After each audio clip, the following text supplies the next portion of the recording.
Así que aquí estamos juntos de nuevo para esta nueva sesión de la Escuela de Formación, un estudio en profundidad del don de la divina voluntad en su doctrina y espiritualidad por un lado y la biografía de Luisa Picareta por el otro. Esta noche don Marco hablará sobre el matrimonio místico, así que es un tema muy importante y hermoso también.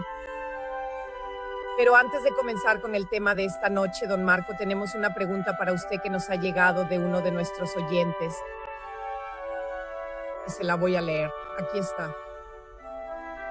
Querido don Marco, en su última charla habló muy bien sobre la obediencia de Luisa y sobre cómo nosotros también deberíamos esforzarnos por practicar esta virtud. ¿Podría darnos algunos ejemplos de obediencia en la vida cotidiana? Por ejemplo, en casos en los que uno no tiene un padre espiritual que le dé obediencia como lo tenía Luisa.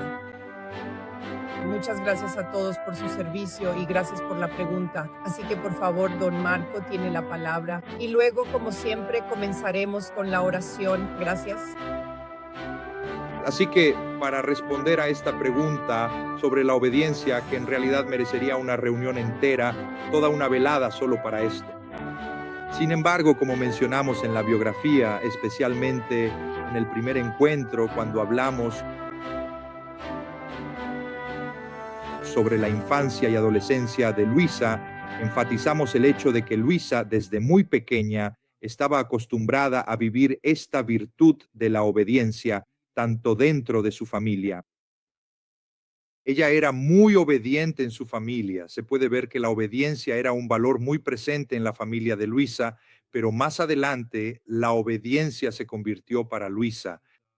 Podemos decir que fue el camino que le permitió entrar en un contacto cada vez más profundo con Dios, en comunión con Dios, y finalmente alcanzar la vida en la voluntad divina.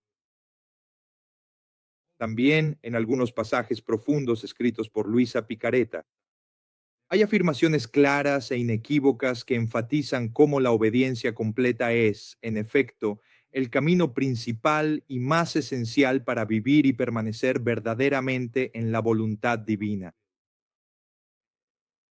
Así que realmente es una virtud que todos deberíamos cultivar activamente en nuestro interior. Por ejemplo, cuando no hay un guía espiritual, pero nosotros ante todo, tenemos una obediencia hacia la iglesia.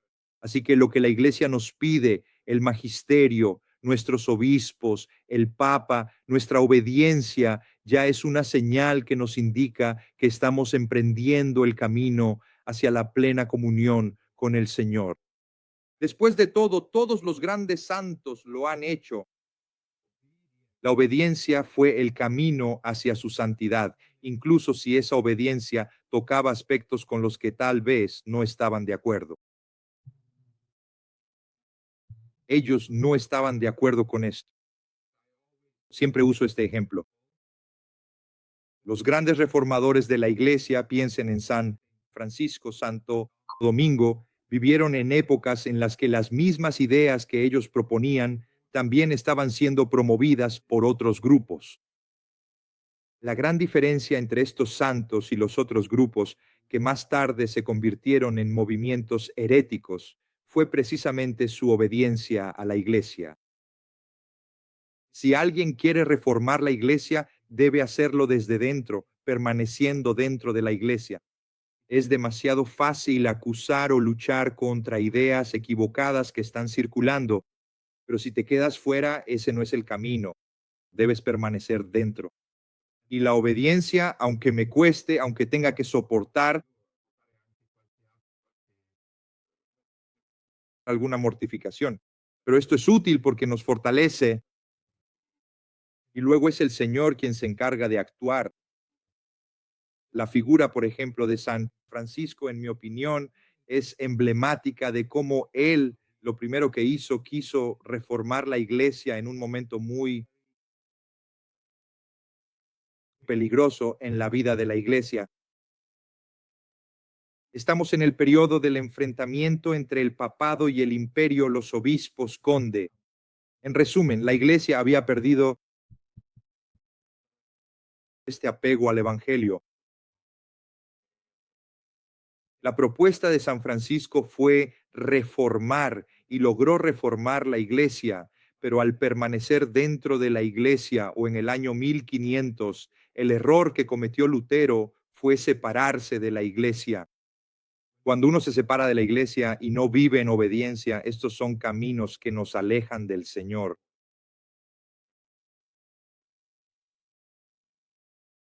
Entonces Jesús le dijo a Luisa, la instruyó muy bien acerca de la obediencia. Hay algunos pasajes hermosos en el segundo volumen sobre la obediencia y también algunas pruebas muy fuertes que Jesús, él pone estas cosas delante de Luisa y choca con ella, porque también debemos recordar que Luisa no era alguien a quien se pudiera convencer fácilmente. Incluso Jesús tuvo que luchar con Luisa, pero al final Luisa siempre se rendía. Ella dice, me he resignado a la voluntad de Dios, lo que significa abandonarse completamente al Señor, incluso si lo que el Señor le pedía le costaba mucho. Quizás el caso más emblemático es cuando su padre espiritual le dijo claramente a Luisa que cuando Jesús viniera a ella tenía que despedirlo. Y ella dice, pero ¿cómo? Sin el Señor no puedo vivir. Una vez que Él viene, ¿por qué debería despedirlo? Por obediencia, ella y Jesús, quien quería ponerla a prueba de una manera que era incluso insoportable, un poco divertido en cierto modo. Jesús se le aparecía aún más a menudo y ella le decía, discúlpame, si sabes que mi Padre espiritual quiere que no hable contigo, ¿por qué sigues viniendo? Siempre tengo que despedirte, tengo que hacer que te vayas. La obediencia es también una herramienta que poco a poco enseñó a Luisa a pensar y sumergirse cada vez más en la voluntad de Dios, para que finalmente pudiera vivirla plenamente. Así que creo que así podemos responder y espero haber sido exhaustivo en mi respuesta. Bien, entonces, como siempre, comencemos con la oración en el nombre del Padre, del Hijo y del Espíritu Santo. Jesús, hagamos todo juntos. Fusionémonos el uno con el otro en la voluntad, en los deseos y en el amor, para que pueda fundirme en los deseos, la voluntad y el amor de todas las criaturas, hasta que todos sean renovados en tu voluntad, y luego fundo todas mis pequeñas partículas en las tuyas, para que pueda fundirme en todas las partículas de todas las criaturas, para darte en nombre de todos ese amor, esa gloria y esa satisfacción que todos te niegan. Y te pido, Jesús, que selles este acto mío con tu bendición para mí y para todos. Mi vida, Jesús, me fundo completamente en tu santísima humanidad y divinidad, parte por parte, porque tu humanidad tiene la divina voluntad como centro de vida, y quien vive en ella nunca morirá. Viven en este centro irradiando luz por todas partes y para todos. Por eso, mi Jesús, fundo mi mente en tu mente, mi memoria en tu memoria, mi voluntad en la voluntad divina. Fundo mi mirada en tu mirada, mi sentido del olfato en el tuyo, Jesús, mi voz en tu voz, mi tacto en el tuyo. Fundo mis manos y mis obras en tus manos y tus obras, mi latido y mi respiración en tu latido y tu respiración, y la circulación de mi sangre en la circulación de tu sangre. Oh, mi amado Jesús, Dios te salve María, llena eres de gracia, el Señor es contigo.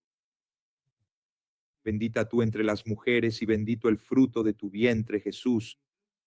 Santo. María, Madre de Dios, ruega por nosotros pecadores, ahora y en la hora de nuestra muerte. Amén. María, Madre y Reina de la Divina Voluntad, Ruega por nosotros, Hijo. del Hijo y del Espíritu Santo. Amén. Bueno, queridísimos, como dijo Daniela, el tema de esta parte de la biografía de Luisa es importante. Quizás podríamos decir que es el tema central de toda la experiencia espiritual y mística de Luisa, que es la de su matrimonio místico. Es una de las experiencias más importantes en toda la vida de Luisa decir que En la vida de Luisa hay momentos importantes que han marcado todo su camino y la han llevado cada vez más a profundizar su relación con Jesús y la vida en la divina voluntad.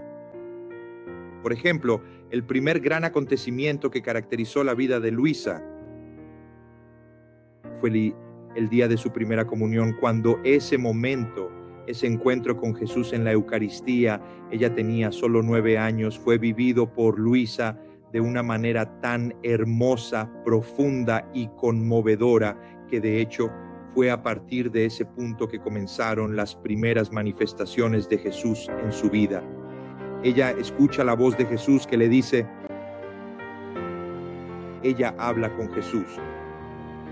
Luego está este momento significativo del matrimonio místico que observaremos cuidadosamente, cómo Jesús la guía amorosamente al matrimonio sagrado y lo que Él le hará experimentar profundamente. Esta narrativa se desarrolla a lo largo de 3 matrimonios significativos, cada uno crucial, y está vinculada a 3 eventos fundamentales que examinaremos y exploraremos más adelante. Ahora estamos en el 12º, donde Jesús le pide amorosamente a Luisa su fiat para poder comenzar verdaderamente a vivir el don de la voluntad divina. Y eso también se convertirá en un momento muy importante, un punto de inflexión en la vida de Luisa y especialmente en sus escritos, porque a partir de ese momento, incluso lo que Luisa escribe adquiere un significado diferente. Y el estilo de Luisa también se vuelve distinto, más profundo. Y ella comenzará a hablar sobre esta vida en la divina voluntad. Y luego está el momento de su muerte, el 4 de marzo de 1947, donde se puede ver la culminación de todo su recorrido. Es muy hermoso leer el testamento que Luisa entregó a su último padre espiritual, don Benedetto Calvi, donde ella ve este largo camino rodeado de todos estos hijos, que son todos los actos que realizó en la divina voluntad. Y ese es el momento en el que ella ve la realización de todo su recorrido, de toda su vida aquí en la tierra y de todo lo que el Señor ha hecho por ella. Él la hizo vivirlo como un camino de maduración en su fe, pero sobre todo en su relación con el Señor Jesús. Así que el matrimonio místico es una etapa importante y crucial en la experiencia de Luisa. Pero antes de continuar con la discusión sobre los matrimonios que Luisa experimentó, también deberíamos decir una palabra en general sobre el matrimonio místico, porque la experiencia del matrimonio místico no es algo que solo Luisa haya experimentado, es algo que muchos santos han vivido. Por ejemplo, Santa Catalina de Siena, Santa Teresa de Ávila, Santa Teresita del Niño Jesús, Santa Isabel de la Trinidad. En resumen, los grandes santos, los grandes místicos han vivido esta experiencia del matrimonio místico. En la vida cristiana, como siempre es mi costumbre, he preparado diligentemente algunas diapositivas completas para nuestra discusión. De esta manera podemos seguir mejor la teoría. Muy bien, aquí está. Déjenme mostrarles.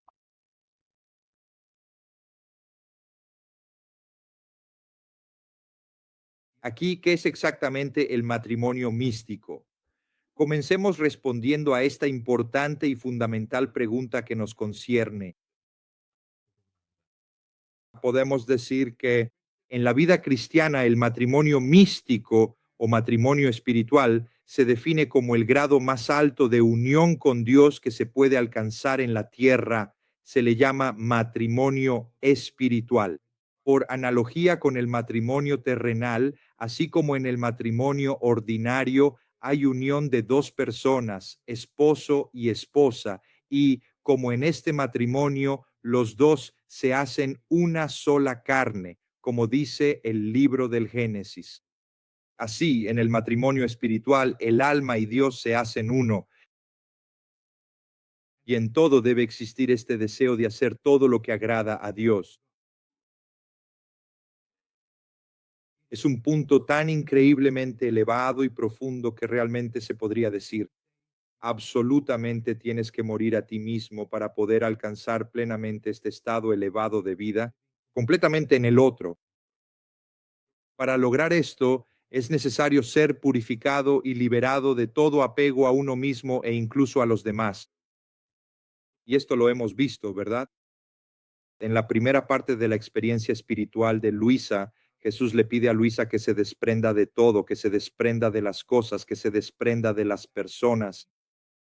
Jesús incluso le pedirá que se desprenda de las cosas santas, de las cosas sagradas, es decir, estar completamente libre de cualquier tipo de apego para poder dedicarse total y únicamente,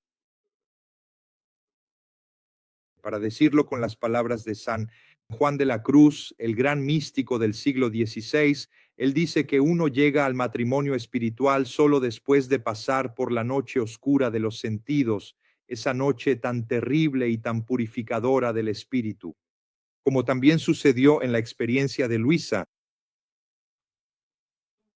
Luisa experimenta el abandono total de Dios, de Jesús, quien durante 3 años la deja a merced del demonio.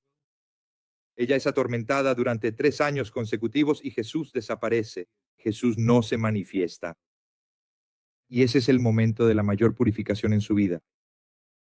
Luego, de hecho, al final, ella dirá, para mí, al final de esta prueba, comenzó una vida nueva. Luego ella expresará esta nueva vida en su papel de alma, de víctima, como vimos la vez pasada. Y esto también la llevará a la experiencia del matrimonio místico. ¿Qué dicen los grandes místicos sobre el matrimonio? San Juan de la Cruz, un venerado maestro espiritual, afirma profundamente que el sagrado matrimonio espiritual, esta unión profunda e íntima entre el alma humana y el divino Hijo de Dios, es verdaderamente e incomparablemente mayor que el desposorio espiritual inicial, que es solo una etapa preparatoria. ¿Por qué?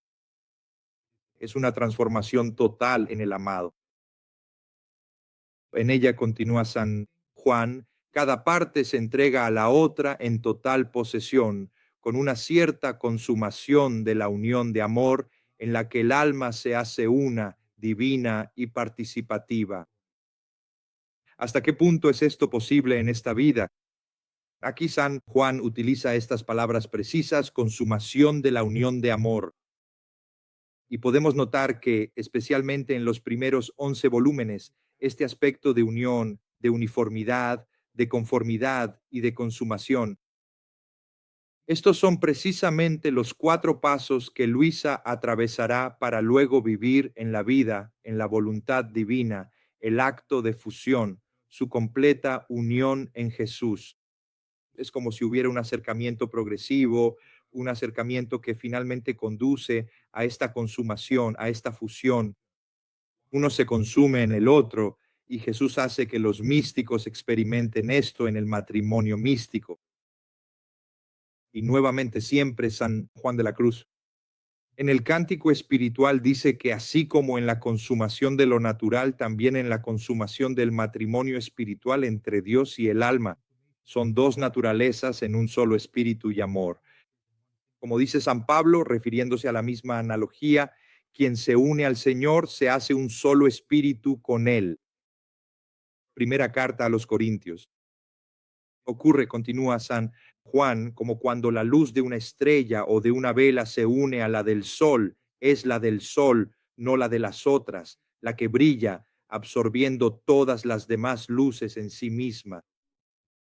Y esto significa que la unicidad, la peculiaridad del alma no se pierde, que el alma no simplemente desaparece para dejar espacio a Dios, ¿verdad? Sino que se sumerge totalmente en Dios, se une a Dios, se funde con Dios y así viven la misma vida. Santa Teresa de Ávila, también otra mística verdaderamente grande y profunda, habla elocuentemente del matrimonio espiritual en el 7º capítulo de su reconocida obra, El Castillo Interior. Esta obra significativa y perspicaz la escribió meticulosamente, donde imagina vívidamente las diversas etapas, los distintos pasos de la vida mística, como las muchas habitaciones de un gran castillo que desde el exterior nos conduce suavemente de una estancia a otra, cada vez más profundo en la comprensión espiritual. Estos son los grados distintos y progresivamente más profundos de la experiencia espiritual, cada uno representando una etapa única de comprensión y conexión que conduce a la habitación central, la más sagrada y profundamente oculta, la cual simboliza el santuario espiritual supremo e íntimo, que transforma al cristiano en otro Jesús. ¿Y dónde sucede esto? En esta séptima habitación, que es la cámara nupcial, donde tiene lugar esta profunda unión entre Jesús y el alma. Y es en este punto cuando se puede decir, usando las palabras de San Pablo en la carta a los Gálatas, ya no soy yo quien vive, sino que es Cristo quien vive en mí. Y se puede decir esto porque, de hecho, tanto en el corazón como en el comportamiento, uno se hace uno con el Señor. Así que esto es, en resumen, ¿qué es el matrimonio místico? Ahora veamos cuáles son los efectos del matrimonio místico. Nadie ha descrito mejor los efectos místicos que Santa Teresa de Ávila, que el matrimonio místico produce en el alma. El primero es el olvido de sí mismo. Y como dice Santa Teresa, es como si el alma ya no existiera, tan absorta está en la búsqueda del amor de Dios. En resumen, el alma ya no desea nada para sí misma, sino que solo quiere promover a Dios, la gloria de Dios. Y por esto ella, el alma, estaría incluso dispuesta a sacrificar su propia vida. Así que uno se olvida de sí mismo porque toda la atención es para el esposo, para Jesús. Otro efecto, un gran deseo de sufrir. Pero cuidado, esto debe entenderse de la manera correcta. Estos místicos que buscan y desean el sufrimiento no son masoquistas. El alma quiere que se haga la voluntad de Dios en ella, aceptándola. Lo que Dios quiera es lo mejor para ella y por lo tanto, incluso el sufrimiento. El deseo de estar unida a Jesús es tan grande que, sabiendo esto, que Jesús sufre, comparten el sufrimiento de Jesús, pero no porque amen el sufrimiento, sino porque aman a Jesús y quieren amarlo en todo, incluso en el sufrimiento. Tercer efecto, alegría en la persecución. El alma experimenta una gran alegría interior y está mucho más en no tener aversión hacia quienes la tratan mal o desean hacerlo. Pero el alma desarrolla un amor especial por estas personas. Y si viera a estas almas que le han hecho daño en alguna aflicción, se entristecería profundamente y haría todo lo posible por ayudarlas. ¿Por qué? Porque en el matrimonio místico precisamente uno vive totalmente en el corazón de Dios y Dios vive en el corazón del alma. Así que los sentimientos, lo que uno siente por los demás, es lo que Dios siente. Y así Dios nunca sentirá odio hacia nadie. Él amará incluso a quienes lo persiguen, tal como hizo Jesús en la cruz. Padre, perdónalos porque no saben lo que hacen. Y los mártires son precisamente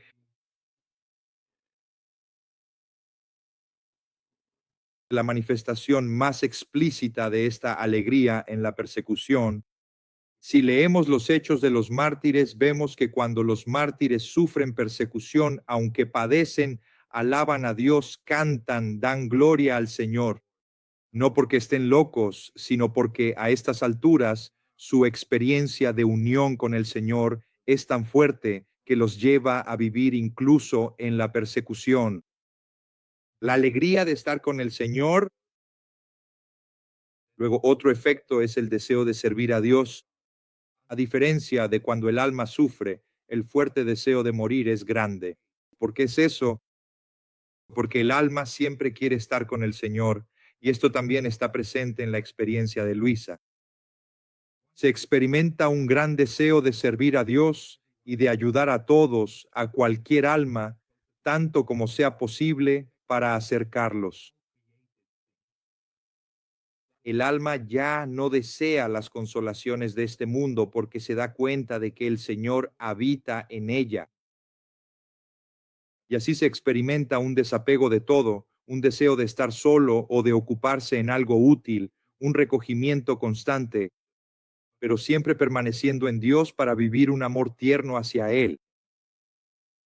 Y Luisa presenta esto muy bien. En el primer volumen, justo en el primer pasaje, el del 28 de febrero de 1899, cuando habla sobre la fe, Luisa dirá que la fe te lleva a desprenderte de todo, de los bienes materiales. ¿Por qué? No porque esos bienes sean negativos o peligrosos, no. Ella dice, es como si hubiera recibido 1.000 millones, mientras que todos los bienes de este mundo no son más que un centavo. Ahora bien, ¿qué preferiría yo? ¿Qué quiero, los 1.000 millones o un centavo? Prefiero los 1.000 millones.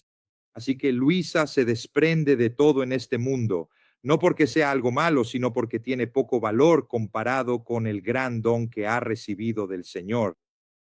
Esta es la forma de pensar de alguien que vive en este mundo, el desapego de todo, porque en este mismo punto realmente lo he tenido todo. El resto simplemente no me interesa porque ahora sé que he encontrado mi verdadero tesoro, he encontrado mi perla verdaderamente preciosa. Así que esto, en esencia, es generalmente lo que es el matrimonio místico. Pero también necesitamos dejar esto claro. En Luisa, el matrimonio místico tiene un significado diferente en comparación con los matrimonios místicos de otros santos. ¿Por qué? Porque para otros santos el matrimonio místico es un punto de llegada que es toda su vida. Piensen en Santa Catalina, Santa Teresa, Santa Teresita, Santa Isabel, Santa Faustina, en fin, todas estas grandes santas que experimentaron esto lo vivieron como el final de su camino, como la meta, como el destino de su recorrido. Así que el matrimonio místico es la realización de toda su experiencia espiritual. Es el punto de llegada. En la experiencia de Luisa, y aquí entendemos lo que se quiere decir con vida, en la divina voluntad el matrimonio no es un destino para Luisa, sino que el matrimonio místico es el punto de partida, el punto de la experiencia de Luisa, porque todo lo que el Señor hará que Luisa viva, es decir, la vida en la divina voluntad, surge de esta unión con el Señor, de este matrimonio, de este vínculo que une a Jesús y a Luisa. Así que de hecho, cuando Luisa entra en la divina voluntad, ¿qué es lo que hace? Lo primero que hace Luisa es fundirse en la divina voluntad, es decir, ella vive partiendo de esta fusión, de esta unión con Él. Así que esto es algo muy importante. Para otros, el matrimonio es el punto final, pero para Luisa se convierte en el punto de partida. Y así vayamos a Luisa y veamos cómo Jesús comienza a preparar a Luisa para este matrimonio místico. Estos son algunos pasajes que tomamos del primer volumen donde se relatan estos tres matrimonios. Después de haber esbozado en términos generales qué es el desposorio místico y sobre todo los efectos en el alma que está unida a Dios, ahora entremos en la experiencia vivida por Luisa y relatada en el primer volumen de sus escritos. Jesús continúa esa preparación que hemos descrito, la cual ya está explicada en los párrafos anteriores, es decir, el desapego de todos. Todo lo que la rodea, por lo tanto, purificación exterior, purificación interior, que todos experimentamos. En el primer volumen, purificación de la memoria,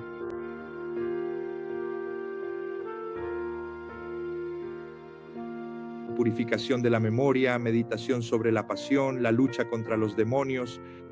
Luego, finalmente, comienza a vivir el oficio del estado de víctima. Todos estos son momentos preparatorios que conducen a este matrimonio. De hecho, Jesús la lleva y la preparación inmediata para este matrimonio comienza con algunas estrategias que son muy similares. Y también es muy hermoso leerlas en relación con las dinámicas típicas de dos personas enamoradas, de dos prometidos. Si antes Jesús se mostraba rara vez y Luisa se quejaba de esto, ahora Jesús aparece incluso 3 o 4 veces al día. Y de hecho, Jesús se comportaba como alguien enamorado que no puede estar sin su amada. Y así vemos, ves, te amo tanto, le dice Jesús a Luisa, que no puedo estar sin ti. Si no vengo, casi me siento inquieto, pensando que sufres por mí, que estás sola. Por eso he venido para ver si necesitas algo. Quiero complacerte en todo. Me siento tan atraído hacia ti que no puedo evitar hacer lo que deseas. Y si hasta ahora te he quitado la vida exterior y me he revelado a ti, ahora quiero atraer tu alma hacia mí para que donde quiera que yo vaya, puedas venir conmigo. Y de esta manera podrás disfrutarme más y aferrarte a mí de forma más íntima, algo que no has hecho en el pasado. Es verdaderamente Jesús quien está enamorado de la vida de Luisa, y así como alguien enamorado va tras ella constantemente porque quiere estar con ella. Pero lo que más fascina a Luisa en este cortejo de Jesús es el esplendor y la belleza de su humanidad. Aún así, en el primer volumen, Luisa dedica algunas palabras de descripción de la humanidad de Jesús, lo cual es muy importante. ¿Cómo lo ve ella a Jesús? ¿Cómo ve Luisa a Jesús? Ella lo ve como un joven de 18 años apuesto, con el rostro resplandeciente, con toda su sabiduría, su paz y esas visiones, sus propias pasiones. No la perturban, ya no la perturban. Y es solo en este estado que uno no solo puede percibir, sino también disfrutar de la belleza de la humanidad de Jesús. En resumen, Jesús y Luisa se enamoran no de la divinidad de Jesús, sino de su humanidad. Esto es muy importante. El primer paso para poder tener una experiencia de Dios es a través de la humanidad de Jesús, mirar la humanidad de Jesús. Porque solo a través de la humanidad de Jesús se puede llegar a su ser divino y vivir la vida divina. Si no pasamos por su humanidad, no podemos conocer nada, porque la humanidad de Jesús es vida. Es de acuerdo con la voluntad de Dios, según el plan de Dios, según el plan de la creación, que Jesús pudo vivir todo esto. De hecho, ella dice, ay, todo es hermoso. Jesús, si en solo unos momentos, cuando te revelas en esta vida, comunicas tanta paz que uno puede soportar sufrimientos aún mayores, martirios, los dolores más humillantes, con la más perfecta tranquilidad. Me parece una mezcla de paz y dolor, pero ¿cómo será en el paraíso? Y entonces ella comienza a describir la humanidad de Jesús. Qué hermosos son tus ojos purísimos, que brillan con luz. No es como la luz del sol que si intentamos mirarla daña nuestra vista. No, mientras tú eres luz, uno puede mirar perfectamente bien y contemplar la profundidad de tus pupilas, que son de un azul cielo profundo. Oh, cuántas cosas me dices. Y la belleza de tus ojos es tan grande que basta una sola mirada para que me pierda, y correr por caminos, sobre montañas, a través de la tierra y el cielo. Una sola mirada basta para transformarme en ti y para sentir que algo desciende en mí, algo divino. Estas palabras son muy hermosas que dicen, si al principio escuchamos cuánto amaba Jesús a Luisa, aquí vemos cuánto amaba Luisa a Jesús y cuán hermoso era para ella. Y así Luisa continúa, describiendo su rostro, su tez, sus mejillas, su nariz, su voz. Y ella dice, la voz de mi Jesús es sumamente poderosa, es activa y ya en el mismo acto en que habla, realiza lo que dice. Ah, sí, su voz es hermosa, pero su hermosa gracia se muestra aún más en el acto de hablar. Como puedes ver, esos dientes tan brillantes y tan bien alineados. Y como su aliento es de amor, enciende, golpea y consume el corazón. Aquí, así es como Jesús y Luisa se preparan para este primer matrimonio místico. Y es precisamente a estos días de preparación a los que Jesús hace experimentar a Luisa por primera vez. La vida se refiere a que el alma sale del cuerpo, una experiencia que se repetiría a menudo en la vida de Luisa. Es el deseo del esposo estar siempre con su esposa. Si antes era Jesús quien iba a Luisa, ahora es ella quien debe ir a Jesús. Entonces, esto es éxtasis para Luisa. Estos se convierten en una verdadera y auténtica escuela de vida. De hecho, los llamados y famosos giros que Luisa realiza en la creación y en la redención le hacen comprender cuánto. Jesús, por un lado, se siente tan ofendido por la deshonestidad, las blasfemias, la falta de caridad. Pero por otro lado, Jesús muestra a Luisa con muchas luces las almas buenas que están listas para acoger a Dios. Durante la celebración de la misa, Luisa comprende el valor fundamental de toda la fe. Según Luisa, la misa lo dice todo y habla de todo, porque recuerda la redención, los sufrimientos que Jesús soportó, y se convierte en el momento en que el alma se une con el Señor, entra en comunión con el Señor. Y así llegamos a la celebración del primer matrimonio místico que tuvo lugar el 21 de octubre de 1888. Es la fiesta en el antiguo calendario de la pureza de la Virgen María. Este sagrado matrimonio en la tierra entre Luisa y Jesús se celebra, o mejor dicho, es más preciso decir, entre Luisa y la bendita humanidad de Jesucristo. Con la presencia de la Santísima María y de Santa Catalina de Siena como testigos. De hecho, Luisa era terciaria dominica y por eso la presencia de Santa Catalina es importante, fundamental. Y es la misma Luisa quien relata este matrimonio del 21 de octubre de 1888.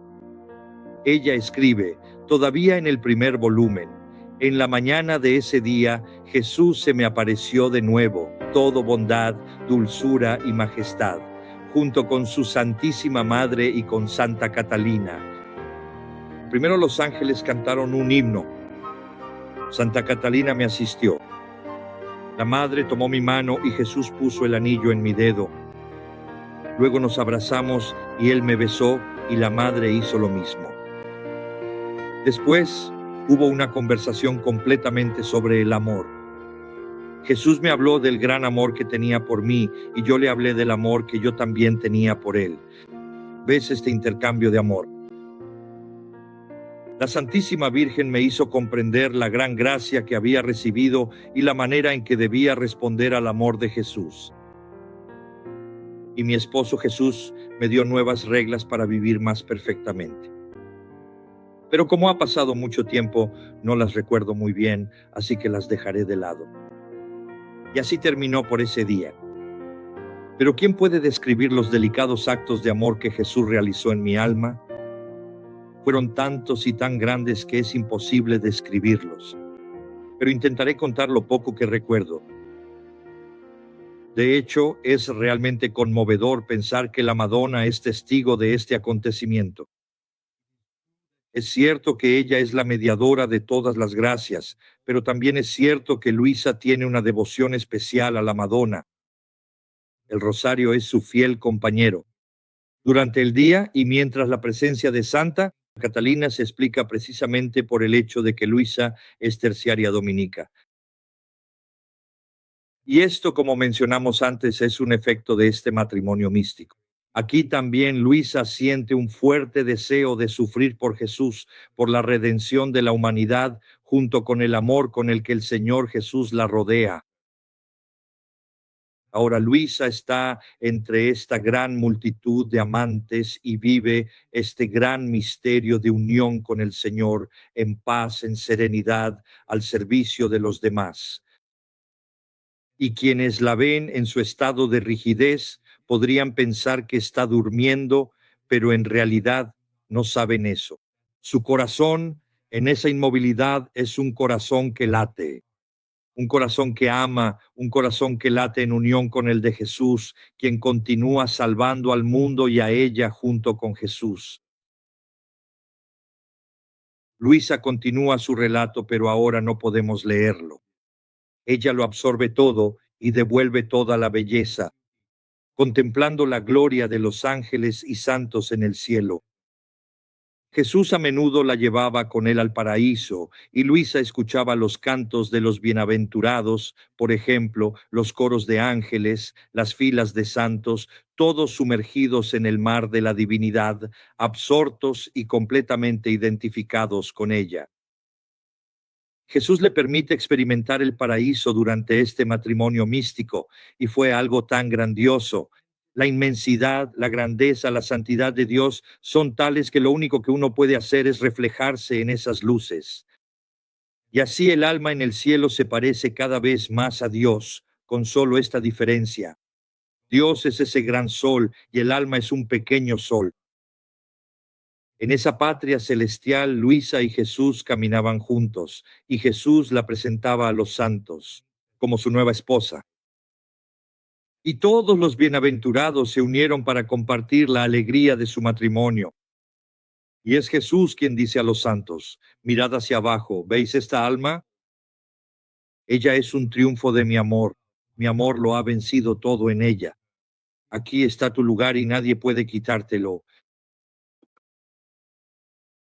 Pero también hay algo negativo.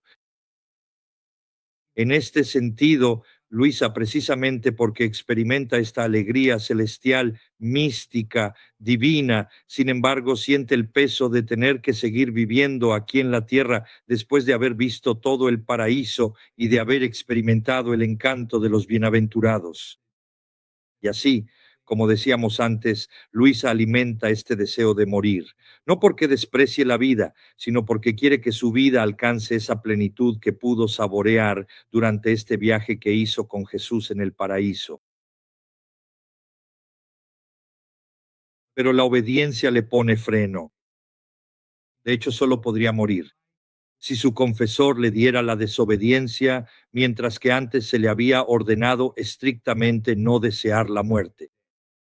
Sabemos que Luisa viviría hasta 1947, llegando a la edad de 82 años. ¿Cuándo? Así que pasamos a la preparación para el segundo matrimonio místico en este segundo matrimonio místico. Hay una preparación. El matrimonio espiritual, como hemos visto, es un fenómeno místico que implica a aquellos a quienes el Señor desea concedérselo durante su vida. Sin embargo, parece que para Luisa este fenómeno tiene matices diferentes. De hecho, para otros místicos, el matrimonio místico suele ser un acontecimiento único. En cambio, aquí, en este matrimonio, hay algo así como un segundo matrimonio, o diría una forma más completa de vivir esta unión con el Señor. Jesús se casó con Luisa, pero lo hizo con signos humanos, el anillo, el velo, según lo que ella podía comprender en ese momento. Ahora, esta unión con Jesús necesita dar un salto de calidad. Me adelantaré un poco. Ahora, estas nupcias deben celebrarse no en la tierra como en el primer matrimonio, sino en el cielo y dentro del seno de la Trinidad. Y así, Jesús debe prepararla a través del don de nuevas comprensiones y, curiosamente, precisamente sobre las tres virtudes teologales. Si ahora Luisa es llamada a vivir esta experiencia adicional de unión con el Señor, ya no solo con la humanidad de Jesús, sino con la divinidad, con la Santísima Trinidad, debe incluir una comprensión de lo que son las virtudes teologales de Dios. Y así es donde Jesús comienza a hablar sobre la fe. Poderoso eres Dios, ¿qué poder puede estar ante ti y no deshacerse? Inmensa santidad de Dios, ¿qué otra santidad, por sublime que sea, se atrevería a presentarse ante ti? Luego continúa hablando sobre la esperanza, pero partiendo de la fe. Y Jesús continúa. Estas son catequesis que Jesús le da a Luisa para prepararla para esto. Él dice que para obtener uno debe creer. Así como para el cuerpo sin la vista de los ojos, todo es oscuridad. Todo es confusión, tanto que si intentara caminar, caería ahora en un lugar, ahora en otro, y terminaría cayendo por completo. De la misma manera, el alma sin fe no hace más que ir de una caída a otra. Pero la fe sirve como la vista para el alma, es como una luz que la guía hacia la vida eterna. Ahora bien, ¿qué alimenta esta luz de la fe? De la esperanza. ¿Y cuál es la sustancia de esta luz de la fe, este alimento de la esperanza? La caridad. Esa es la tercera virtud. Las tres virtudes están entrelazadas de tal manera que una no puede existir sin las otras. De hecho, ¿de qué le sirve a una persona creer en las inmensas riquezas de la fe si no las espera para sí mismo? ¿Acaso solo las mirará? Sí, pero con una mirada indiferente porque sabe que no son suyas. Pero la esperanza le da alas a la luz de la fe. Y al esperar en los méritos de Jesús, los ve como propios y llega a amarlos. La esperanza le da al alma un vestido de fortaleza, casi como de hierro, de modo que todos los enemigos con sus flechas no pueden herirla. No solo eso, sino que ni siquiera pueden causarle la más mínima perturbación. Todo en su interior es calma, todo está en paz. Así que mientras que las demás virtudes sirven para adornar el alma, pueden hacernos vacilar y volvernos inconstantes. Pero Jesús dice que la esperanza hace que el alma sea firme y nada puede dañarla. En la tribulación y en la pobreza puede todo, soporta todo, sufre todo, porque espera en Jesús, que constituye el objeto de todas las esperanzas del hombre. Y así llegamos a la caridad, continúa Jesús. Después de la esperanza, después de la fe y la esperanza, entra la caridad. Y esto las une a todas, a las otras dos, de tal manera que forman una sola, aunque sean tres. He aquí, Teo, mi esposa, velada dentro de las tres virtudes teologales, la Trinidad de las personas divinas. Si la fe hace que uno crea y la esperanza hace que uno espere, la caridad hace que uno ame. Si la fe es luz y sirve como vista para el alma, y la esperanza es el alimento de la fe que le da al alma valor, perseverancia y todo lo demás. La caridad es la sustancia de esta luz y de este alimento. Es como ese ungüento tan dulce y fragante que, penetrando por todas partes, alivia y suaviza los dolores de la vida. Qué verdaderas son estas palabras. La caridad endulza el sufrimiento e incluso lleva a desearlo. El alma que posee la caridad esparce su fragancia por todas partes. Sus obras, todas hechas por amor, desprenden un aroma sumamente agradable. ¿Y cuál es ese aroma? Es el aroma de Dios mismo. Las virtudes más elevadas hacen que el alma sea solitaria y casi rústica con otras criaturas. La caridad, en cambio, al ser sustancia, une los corazones. ¿Pero dónde? En Dios. La caridad, siendo un aroma tan fragante, se esparce por todas partes y hacia todos. La caridad hace que uno sufra los tormentos con una alegría aún más implacable y llega al punto de no saber estar sin sufrimiento. Y cuando se encuentra privada del sufrimiento, le dice a su esposo Jesús: susténtame con los frutos que son el sufrimiento, porque languidezco de amor. ¿Y dónde más puedo mostrarte mi amor si no es sufriendo por ti? La caridad arde, consume todas las demás cosas e incluso posee las mismas virtudes, convirtiendo todo en sí misma. En resumen, es como una reina que quiere reinar en todas partes y no ceder ante nadie. ¿Ves? Estas son palabras que solo pueden vivirse en Dios. Hablando humanamente, este escrito, estas palabras de Jesús, hablando sobre la caridad, son palabras de locos. Nadie vive así, pero cuando vives y conoces el amor divino, lo entiendes.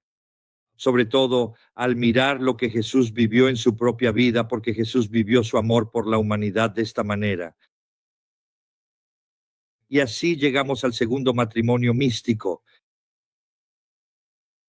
que tiene lugar el 7 de septiembre de 1890. ¿Ves? En este estado, mientras su alma experimenta un amor más intenso, Jesús la transporta fuera de sí misma y la lleva al paraíso. donde, en presencia de la Santísima Trinidad y de toda la corte celestial, Él renueva el matrimonio. Se le da un anillo, otro anillo. Ahora el anillo tiene 3 piedras preciosas, una blanca, una roja y una verde. No sé por qué estos colores, pero no tiene nada que ver con la bandera italiana. Y se le entrega al Padre, quien lo bendice, mientras el Espíritu Santo toma su mano derecha y Jesús coloca el anillo en su dedo anular. Y luego recibe un beso de las 3 divinas personas. Aquí está el efecto de esta vida, el efecto en su vida ordinaria, de este segundo matrimonio místico en el cielo. Luisa puede observarlo solo unos días después, porque como leeremos ahora, pocos días después de recibir la comunión, Luisa pierde el conocimiento y ve ante ella a la Santísima Trinidad, la misma visión que vio en el cielo, e inmediatamente se postra en adoración, confiesa su nada y no se atreve a pronunciar palabra. Y entonces le hablan: no tengas miedo, ten valor. Hemos venido a confirmarte como nuestra posesión y a tomar plena posesión de tu precioso corazón. Este profundo sentimiento trae a la mente el Evangelio de Juan, específicamente el capítulo 14, donde se dice hermosamente que vendremos y haremos nuestra morada permanente con él.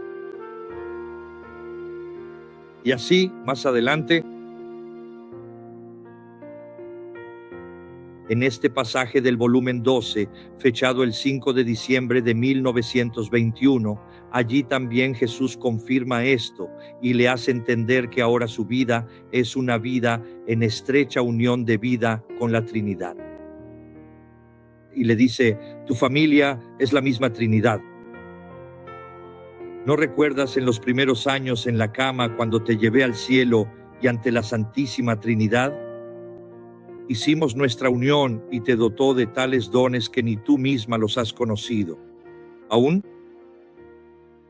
Y mientras te hablo de mi voluntad, de los efectos y el valor que te doy, estas son revelaciones de los dones con los que fuiste dotada desde aquel entonces. Así que esta experiencia de unión con la Santísima Trinidad es algo que Luisa llevará consigo durante toda su vida. Y así llegamos al tercer matrimonio místico, el de la cruz, que tiene lugar precisamente el 14 de septiembre de 1894, la fiesta de la exaltación de la cruz. Desde la infancia Jesús invita a Luisa a imitar su vida y su pasión. Todo está orientado a esta unión, a este matrimonio, en el cual los dos se harán uno solo.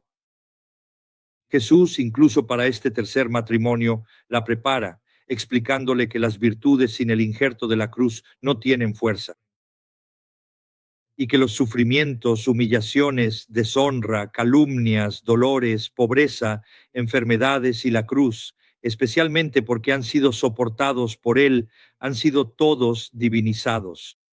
Y recibirlos no es un castigo, sino que es un don, es un gran honor, porque son las insignias del Hijo de Dios, dice Jesús. Y así Luisa relata este tercer matrimonio místico. Una mañana, mi amadísimo Jesús se me apareció en forma de crucificado y me dijo que quería crucificarme con él.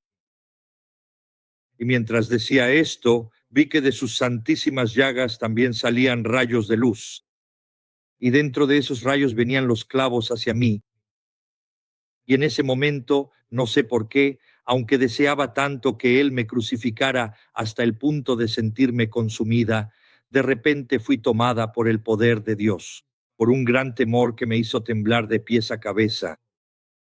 Sentí tal aniquilación de mí misma, me vi tan indigna de recibir esta gracia que ni siquiera me atrevía a decir: Señor, crucifícame contigo. Parecía que el mismo Jesús estaba suspendido, esperando mi voluntad, pero ¿quién puede describir lo que sucedía en lo más profundo de mi alma? Lo deseaba ardientemente, pero al mismo tiempo me veía indigna. Mi naturaleza estaba asustada y temblaba. Y mientras me encontraba en este estado, mi amado Jesús mentalmente me instaba a aceptar. Entonces, con todo mi corazón, con cada fibra de mi ser, le dije: oh, mi santísimo, mi verdadero esposo crucificado, por mí te ruego fervientemente que me concedas la profunda gracia de ser completamente crucificada. Y al mismo tiempo que no permitas que ningún signo visible externo de esto aparezca. Sí, por favor, dame el dolor intenso, dame las sagradas llagas, pero que quede oculto entre tú y yo. De hecho, Luisa recibe el profundo don de los estigmas en este significativo tercer matrimonio místico, pero los recibe de manera invisible, tal como la venerada Santa Catalina de Siena en su propio camino espiritual. La profunda experiencia de la crucifixión inevitablemente volverá a suceder. Y cada vez que esto ocurra, ella habla de la crucifixión, de su propia crucifixión. Son nuevas enseñanzas que Luisa aprende de Jesús respecto a la cruz.